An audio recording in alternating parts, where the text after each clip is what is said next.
And that leads to the question now of what should be done about it. Do you believe that President Trump should be speaking directly to the leader of North Korea?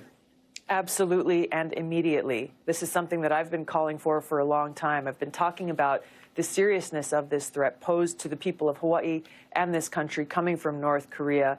The people of Hawaii are paying the price now for decades of failed leadership in this country, of failure to directly negotiate, to prevent us from getting to this point where we're dealing with this threat today, setting unrealistic preconditions. And I've been calling for President Trump to sit across the table from Kim Jong-un without preconditions, work out the differences, figure out a way to build this pathway towards denuclearization, because there is so much at stake. The people of Hawaii recognized this yesterday, experienced it personally.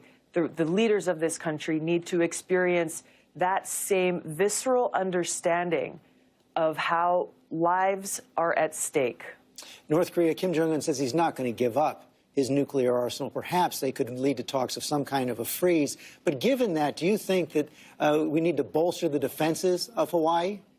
We absolutely need to bolster our ballistic missile defense system, specifically for Hawaii and for this country. That's something on the Armed Services Committee that I have been and continue to work on doing. But I think it's also important, as we talk about how important it is that Trump negotiates with North Korea, we've got to understand why Kim Jong-un is saying he's not going to give up his nuclear weapons. Our country's history of regime change wars has led countries like North Korea to develop and hold on to these nuclear weapons because they see it as their only deterrent against regime change. And this is what's important for President Trump to recognize. It is critical that we end our policies of regime change wars to provide that credible guarantee that the United States is not going to go in and topple the North Korean regime so that these conversations can begin towards denuclearization. Just to be clear, are you saying that Kim Jong-un's nuclear arsenal is our fault? What I'm saying is that Democrat and Republican administrations for decades, going back over 20 years, failed to recognize the seriousness of this threat, failed to remove it.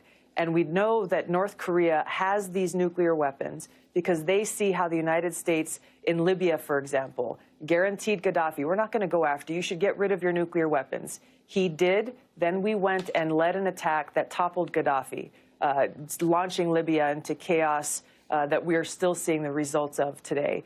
North Korea sees what we did in Iraq with Saddam Hussein, with those false reports of weapons of mass destruction, and now seeing in Iran how President Trump is decertifying a nuclear deal that prevented Iran from developing their nuclear weapons, threatening the very existence and the agreement that was made. So yes, we've got to understand North Korea is holding on to these nuclear weapons because they think it is their only protection from the United States coming in and doing to them what the United States has done to so many countries throughout history. Was it a mistake for the United States to take out Gaddafi and Hussein? It was, absolutely. Congressman Gabbard, thanks for your time this morning. Thank you. Roundtable standing.